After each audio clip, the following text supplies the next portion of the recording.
Guys हम बात करने वाले हैं क्लास 9 के हिंदी पेपर और ये आपका सेट है, सेट 3। तो गाइस मैं बता दूँ आपके एग्ज़ाम जो है 5 मई को है और फर्स्ट सेटिंग में हिंदी और इंग्लिश है।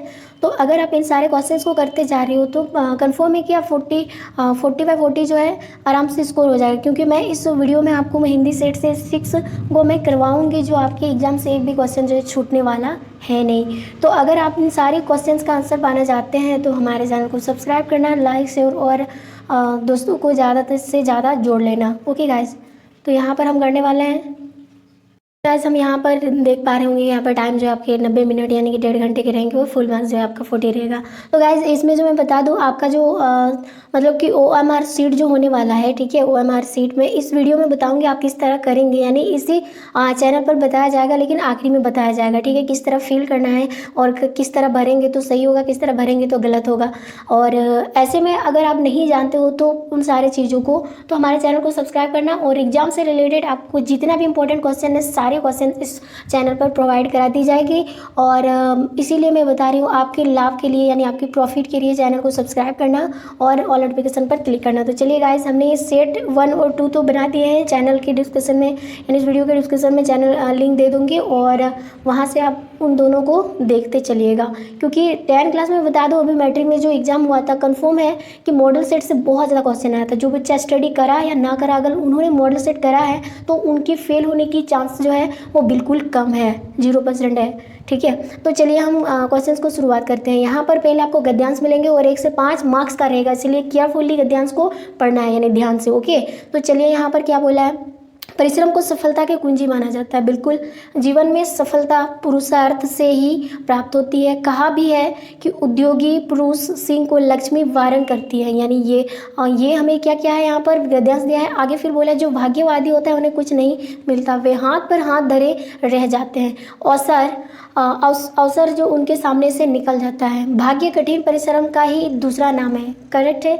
और प्रकृति को ही देखिए, सारे जड़ चेतन अपने कार्य में लगे हुए रहते हैं। बिल्कुल, चींटी को भी पल भर की चैन नहीं होती और अपने कार्य में लगे रहते हैं। चींटी को मतलब पल भर की चैन नहीं होता है और वो हमेशा क्या करते हैं, अपने काम में लगे रहते हैं। मधुमक्खियाँ जाने कितनी लंबी यात्रा करके बूंद बूंद कर मधु रस जो है जुटाती है। आपने मधु छत्ता देखा, मधुमक्खी का छत्ता, आप देखिए कि आप उनको देखेंगे कि कितना दूर दूर से जाकर रस को बूंद बूंद कर क्या करती है, इकट्ठा करती है, यानी जरा भी उनको आराम नहीं है, चाहे वो चींटी हो चाहे कुछ वो हो।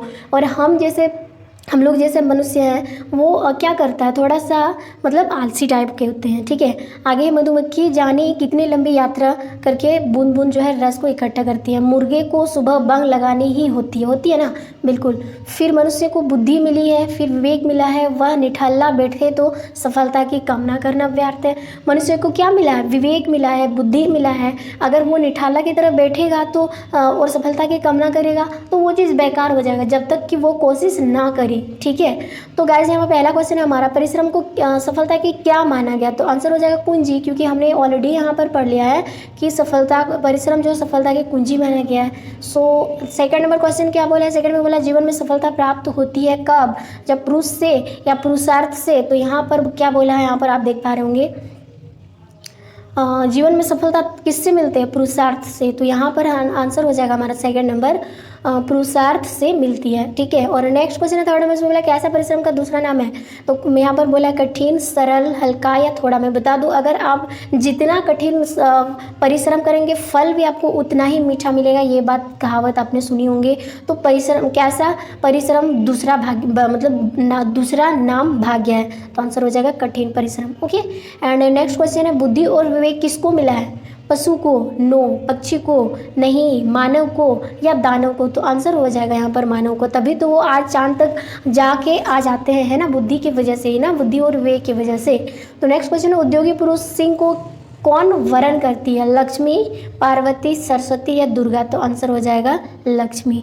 तो हमने 5 का 5 यहाँ पर पहला पैसे से हमने कर लिया। अब सेकंड वाला इसको भी यहाँ पर आपको क्वेश्चन जो है ये भी 5 मार्क्स का रहेगा, यानी 2 गो आपको पैसे जो है देखने को मिलेगा। यहाँ पर बोला है कोलाहल हो या सन्नाटा, कविता सदा सृजन करती है। जब भी आंसू हुआ पराजित, कविता सदा जंग लड़ती है।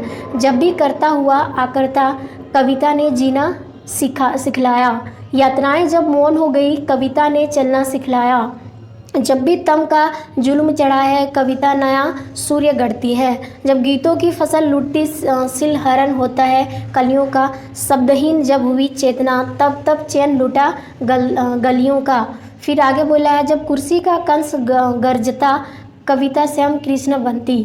आपने भी हो गए पराए, यूं झूठे अनुबंधन हो गए। घर में ही वनवास हो रहा यूं गूंगे संबंध हो गए। तो यहाँ पर क्या बोला है, ये कविता को सृजनात्मक कहा गया है। क्योंकि यहाँ पर क्या बोला है, आंसर क्या हो जाएगा, हर परिस्थिति में सृजन की भूमिका जो है वो निभाती है, इसीलिए इसको सृजनात्मक कहा गया इस कविता को। तो आंसर क्या हो जाएगा, हर परिस्थिति में सृजक भूमिका जो है निभाती है। ओके, नेक्स्ट क्वेश्चन है गाइस 7 नंबर। इसमें बोला है कि कविता सदैव मतलब कविता सदा जंग लड़ती है। इसका भाव क्या है, यानी भाव यानी अर्थ क्या है। कविता में हरे हुए को संतत देने की क्षमता है, या कविता संघर्ष की प्रेरणा देती है, या कविता चुनौती स्वीकार करने को बाध्य करती है, या कविता आनंद देती है। तो आंसर हो जाएगा कविता जो है संघर्ष की प्रेरणा देती है, यानी फर्स्ट आंसर हमारा करेक्ट होगा।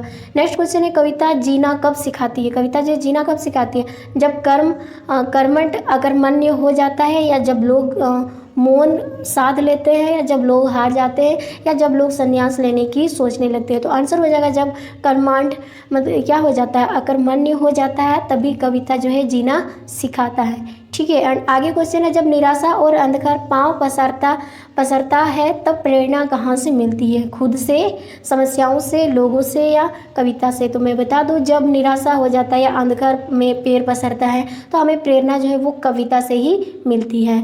और नेक्स्ट क्वेश्चन है, यहाँ पर बोला पराजित शब्द में इत क्या है, पराजित जीत। यहाँ पर हम ऐसे लगा सकते हैं पराज, इसे ऐसे लगा सकते हैं परा, उसके बाद लगाया है जीत, पराजित। तो ईत जो है ये क्या है, हमने पढ़ा है प्रत्यय और उपसर्ग। प्रत्यय मतलब किसी शब्द के पहले लगाया जाता है, उसको बोलते हैं उपसर्ग। ठीक है, किसी शब्द के पहले लगाएंगे तो उसको बोलेंगे उपसर्ग। अगर हम प्रत्यय की बात करेंगे तो ये अंत में लगाया जाता है। तो आपने यहाँ पर जीत, ईत ये लास्ट में लगाया शब्द के, तो ये इसको कहा जाता है प्रत्यय। और उपसर्ग की बात करेंगे तो ये किसी शब्द के पहले लगाया जाता है। आगे आपको धीरे धीरे समझ में आएगा। नेक्स्ट क्वेश्चन है, ये व्याकरण और ये खंड यानी सेक्शन बी से आपको देखने को मिलेगा। इसमें बोला है अप में उपसर्ग से युक्त कौन सा शब्द है, उपसर्ग से युक्त, यानी कि उपसर्ग युक्त कौन सा है। तो यहाँ पर मैं बता दूँ, अपमान ये भी अप है और ये उपसर्ग है। यहाँ अपभ्रंश ये भी उपसर्ग में अप के रूप में है, और यह है अपयव्य ये भी क्या है आप शब्द यहाँ पर लगा है। लेकिन यहाँ पर अगर मैं करूँ, यहाँ पर ये शब्द बनता है पार, लेकिन अगर इसमें ओ लगाएंगे तो ओ हो जाएगा उपसर्ग, और यहाँ पर बोला अप लगाना जरूरी है। तो यहाँ पर मैं बता दूँ, अप शब्द जो है ये इस पर नहीं है, और हमें ये चीज़ को चुनना है, यानी 4 नंबर आंसर करेक्ट होगा। नेक्स्ट क्वेश्चन बोला सामाजिक शब्द में कौन सा प्रत्यय लगा है, सामाजिक। अगर मैं बता दूँ ये समाज, ये बन गया समाज, और इसमें ईक जोड़ देंगे तो बन जाएगा इस पर ईक, सामाजिक। तो गाइज यहाँ पर मैं बता दूँ, समाज में ईक शब्द जो है ये लास्ट में ना लगा है, और लास्ट में जो लगता है उसको हम लोग बोलते हैं प्रत्यय, यानी कि ये सामाजिक में कौन सा प्रत्यय लगा है, ईक, यानी ये वाला ऑप्शन हमारा करेक्ट होगा 2। आगे यहाँ पर बोला है निम्न में से पृथ्वी का पर्यावरण। आपको 30 नंबर पर हमेशा पर्यावरण शब्द जो है देखने को मिलेगा। इस बात को आप कान खोलकर सुन लीजिए, गांठ बांध लीजिए, मैं आपको बता रही हूँ। ठीक है, तो पृथ्वी का पर्यावरण शब्द जो है वो क्या है, वसुंधरा, दामिनी, रजनी, सरिता। तो यहाँ पर बता दें, ये वसुंधरा जो है ये पृथ्वी का पर्यावरण शब्द है। ओके, और नेक्स्ट क्वेश्चन है यहाँ पर, गाय घास खाती है। वाक्य में ने परसर्ग के प्रयोग से कौन सा परिवर्तन होता है। ने का अगर प्रयोग करेंगे तो क्या होगा, गाय घास खाती है, या गाय ने घास खाई, या गाय घास ने खाई, या गाय घास खा रही है। तो आंसर हो जाएगा गाय ने घास जो है खाई, ये आंसर होगा हमारा 2 नंबर। ठीक है, और नेक्स्ट क्वेश्चन है गड़े मुर्दा उखाड़ना। ये मुहावरे है, और आपको यहाँ पर मुहावरे से पूछा गड़े मुर्दे उखाड़ना। गड़े मुर्दे उखाड़ना मतलब बीते हुए बात को याद करना या पिछले बातें को याद करना, ये आंसर हो जाएगा। ठीक है, पिछले मतलब बीते हुए बात को याद करना। और नेक्स्ट क्वेश्चन है यहाँ पर बोला प्रातः काल हुआ और चिड़िया चहचहाने लगे। रचना के आधार पर वाक्य किस प्रकार का है? जब भी आपको यहाँ पर कुछ वर्ड आए और दो चीज़ों को जोड़ने का काम करे और, तो इसको हमेशा कोशिश करना ये किस वाक्य के अंदर आता है? संयुक्त वाक्य। और शब्द लगता है तो सोच लीजिए ये किस प्रकार का वाक्य है? संयुक्त है। यहाँ पर आप फिर नेक्स्ट क्वेश्चन बोला 17 में, इसमें बोला रचना की दृष्टि से वाक्य के भेद। तो मैं बता दूं रचना की दृष्टि से वाक्य के 3 भेद होते हैं। कितने भेद? 3। सरल वाक्य, संयुक्त वाक्य और मिश्र वाक्य, 3 भेद होते हैं। ठीक है।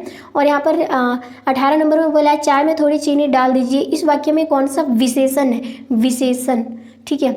यहाँ पर क्या है? चाय में थोड़ी चीनी डाल दीजिए, तो इसमें विशेषण चाय की विशेषता बताता है, वो परिणामवाचक हो जाएगा।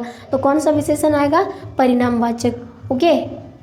नेक्स्ट क्वेश्चन है गाइस, यहाँ पर बोला 19 नंबर क्या बोला? कवि का स्त्रीलिंग रूप क्या होता है? तो कविता, कवियत्री या कवियत्री या कविता है। तो आंसर हो जाएगा यहाँ पर, अगर मैं बता दूँ कवि की स्त्रीलिंग शब्द तो वो हो जाएगा कवित्री। ठीक है। और नेक्स्ट क्वेश्चन है, जैसे यहाँ पर बोला समोसा चटपटा है, तो यह इसका सही में बहुवचन रूप क्या होना चाहिए? तो समोसा चटपटी है या समोसा चटपटे हैं या समोसे चटपटे हैं या समोसे चटपटी हैं। तो आंसर हो जाएगा ये समोसे चटपटे हैं, ये हो जाएगा हमारा। और खंड ग जो है ये हमें पुस्तक से दिया है, यानी हमारा टेक्स्ट बुक से क्वेश्चन जो है पूछा गया है। ठीक है। नेक्स्ट है यहाँ पर पाका पाकी के करनाए सब जग रहा भुलान, निरपख होई के हरि भजे सोई संत सूजन, हिंदू मुआ राम कही मुसलमान खुदाई, कहे कबीर सो जीवत जो दूहों के निकट न जाई। तो यहाँ पर हमें ये जो कविता दिया है 4 लाइन, ठीक है, ये पद जो दिया है इसके रचनाकार कौन है? यानी फर्स्ट नंबर यानी 21 नंबर बोला है रचनाकार कौन है, यानी किसने लिखा है? तो ये हो जाएगा कबीरदास, क्योंकि यहाँ पर आपको कबीर नजर आएगा ना, कोशिश करना ये कबीरदास द्वारा लिखी गई है। ठीक है। और नेक्स्ट है पाका पाकी का क्या अर्थ होता है? तो ये हमें मॉडल नंबर फर्स्ट या सेकंड में भी हमें ये चीज़ पूछा है, हंसी खुशी या पक्ष विपक्ष। तो हमारा आंसर हो जाएगा पक्ष विपक्ष हो जाएगा। ठीक है। और नेक्स्ट क्वेश्चन है कवि क्या होकर के हरि को भजने को कह रहे हैं? निष्पक्ष होकर, विपक्ष होकर, पक्ष होकर या सापेक्ष होकर। तो आंसर हो जाएगा निष्पक्ष होकर, यानी फर्स्ट हमारा आंसर सही होगा। नेक्स्ट क्वेश्चन है कबीर ने किसे मृतक कहा? हिंदू और मुसलमानों को, सिख और ईसाई को, या ईसाई और मुसलमानों को, या इनमें से कोई नहीं। तो मैं बता दूं यहाँ पर कबीर जो है वो मृतक किसको कहा? हिंदू और मुसलमानों को। ओके। एंड नेक्स्ट क्वेश्चन है हिंदू लोग परमात्मा के लिए क्या रटते हैं? हिंदू लोग परमात्मा के लिए क्या रटते हैं? कृष्ण कृष्ण, राम राम, शिव शिव या हरे हरे। तो आंसर हो जाएगा राम राम। ओके। ये हम लोग मतलब हिंदू लोग करते हैं। ठीक है। आगे है साखियाँ कविता के अनुसार परमात्मा का निवास कहाँ है? मंदिरों में, हमारे अंदर, आकाश में, गिरजाघरों में। तो आंसर हो जाएगा हमारे अंदर, यानी हमारे कण कण में भगवान वास करते हैं। हम लोग उसको मतलब भगवान को ढूंढते रहते हैं मंदिर, काबा, कैलाश, तीर्थ स्थलों में, जबकि वो हमारे अंदर ही रहते हैं। नेक्स्ट है कबीर किसे खोजने निकलते हैं? ज्ञानी को, ईश्वर को, सच्चे प्रभु प्रेमी को, या मानसरोवर को। तो आंसर हो जाएगा कबीर जो निकले हैं सच्चे प्रेमी प्रभु प्रेमी को ढूंढने निकले हैं। नेक्स्ट क्वेश्चन है साखियाँ के लेखक कौन है? कबीर, मीराबाई, सूरदास या तुलसीदास। तो आंसर हो जाएगा कबीर द्वारा लिखा गया ये साखियाँ हैं। ओके। नेक्स्ट क्वेश्चन है यहाँ पर बोला कबीर की रचनाओं का प्रमाणिक ग्रंथ कौन माना जाता है? तो हमने मॉडल में ये चीज़ भी देखा था, और हो सके ये एग्जाम में आपका आएगा। ये क्या है? बीजक है। ठीक है। और नेक्स्ट क्वेश्चन है मनसोरा में कौन विहार रहा है? ये भी आपका मॉडल में पूछा था। तो यहाँ ये भी मॉडल है, लेकिन ये 2-3 बार रिपीट हो रहा है। इसका मतलब आपका क्वेश्चन जो है 110% श्योर है कि ये क्वेश्चन आपका परीक्षा में डीटो जो है उठाएगा। तो इन सारे क्वेश्चन को करते ही चल रहा है। गाइज यहाँ पर हमें 5 नंबर का फिर से हमें पैसेज में पूछा है। यहाँ पर क्या पूछा है? यहाँ पर देखते हैं परित्यागत्व चीनी किले से जब हम चलने लगे तो एक आदमी सहदारी मांगने आया, हमने वह दोनों चींटें उसे दे दी। शायद उसी दिन हम थोड़ला के पहले के आखिरी गांव में पहुंच गए। यहाँ भी सुमति के जान पहचान के आदमी थे। यानी आपको याद है ये कहाँ से कहानी जो है पैसेज में उठाया है। ठीक है। और भीख मंगे रहते भी ठहरने के लिए अच्छी जगह मिली। और 5 साल बाद हम उसी रास्ते लौटते थे और भी मांगे नहीं। एक भद्र यात्री के वेश में घोड़ों पर सवार होकर आए थे, किंतु उस वक्त किसी ने हमें रहने के लिए जगह नहीं दी। इसका मतलब भिखमंगे के वेश में जाएंगे तो जगह मिलेगा, अदरवाइज आपको वहाँ पर जगह जो है रहने का मिलेगा ही नहीं। और हम गांव के एक सबसे गरीब झोपड़ी के बीच में हम ठहरे थे। ठीक है, बहुत कुछ लोगों के उस वक्त की मनोवृत्ति पर ही निर्भर है, खासकर शाम के वक्त छंग पीकर बहुत कम से कम होश हवास की दुरुस्त रखते हैं। यानी कि लेखक यहाँ पर कह रहे हैं जब हम लोग जा रहे थे तो उस टाइम सुमति के बहुत सारे जान पहचान लोग थे और उस टाइम वो भीख मंगे के रूप में थे, इसलिए उनको ठहरने का मौका दिया। लेकिन दूसरी बार जब उन्होंने गया यानी 5 साल के बाद दूसरे वेश में यानी भद्र वेश में, तो उन्हें रहने के लिए कोई जगह नहीं मिली थी। तो यहाँ पर क्वेश्चंस क्या पूछेगा, प्रस्तुत गद्यांश किस पाठ से लिया गया है, तो हमें मालूम है ये कहाँ से लिया गया है, लहासा की ओर से लिया गया है। सुमति कौन था, यहाँ पर दिया सुमति कौन था, भिखमंगा, भिक्षु, तिब्बती या अहंकारी व्यक्ति, तो आंसर हो जाएगा ये भिक्षु थे। ओके गाइज, और नेक्स्ट क्वेश्चन यहाँ पर बोला राहदारी का क्या अर्थ होता है, ये बताइए। तो अनुमति पात्र या राहगीर या यात्री या तिब्बती रास्ता, तो आंसर हो जाएगा अनुमति पत्र होते हैं, मतलब राहदारी। ओके, और नेक्स्ट क्वेश्चन हमारा परित्यक्त चीनी किला किससे कहा गया, सैन्य किले को, लाल किले को, चीनी सैनिकों को या इनमें से कोई नहीं, तो आंसर हो जाएगा सैन्य किले को ही क्या कहा गया, परित्यक्त चीनी किला। ओके, और नेक्स्ट क्वेश्चन यहाँ पर बोला लेखक कितने साल पहले गरीब की झोपड़ियों में ठहर रहा था, तो आंसर हो जाएगा 5 साल की। नेक्स्ट क्वेश्चन यहाँ पर बोला 37 नंबर में बोला 2 बैलों की एक बार किस जानवर से भिड़ंत हुई थी, आपको याद होगा। सॉरी, यहाँ पर 36 नंबर का क्वेश्चन छूट गया है। यहाँ पर 2 बैलों की कथा के पाठ के लेखक कौन है, यानी किसने लिखा है, तो हमें मालूम है किसने लिखा है, प्रेमचंद जी ने लिखे हैं। ठीक है, और नेक्स्ट क्वेश्चन है 2 बैलों की एक बार किस जानवर से भिड़ंत हुई थी, तो आंसर हो जाएगा सांड से, क्योंकि जब वो दोनों मटर के खेत के करीब गए थे तो वहाँ एक सांड आके दोनों को मतलब दोनों के साथ झगड़ा लड़ रहे थे और उनको हरा दिया गया था सांड को इन दोनों बैलों द्वारा, यानी हीरा और मोती द्वारा। ठीक है, राहुल संकृति आयन ने किसका शस्त्र रचा, घूमकड़ी का या यात्रा का या पागलपन का या इनमें से कोई नहीं, तो आंसर हो जाएगा हमारा घूमकड़ी का जो है रचना करा था। ठीक है, शास्त्र का।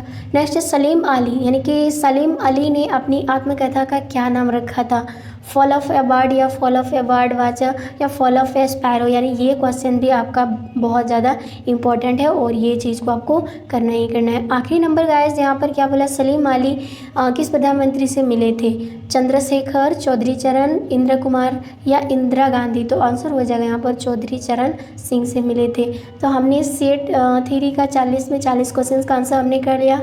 ठीक है गाइस, तो और आपको वीडियो ज़रा भी हेल्पफुल लगता है या आपके लिए आपको लगता है कुछ इम्पोर्टेंट्स है तो चैनल को सब्सक्राइब करना ना भूलें। Thank you.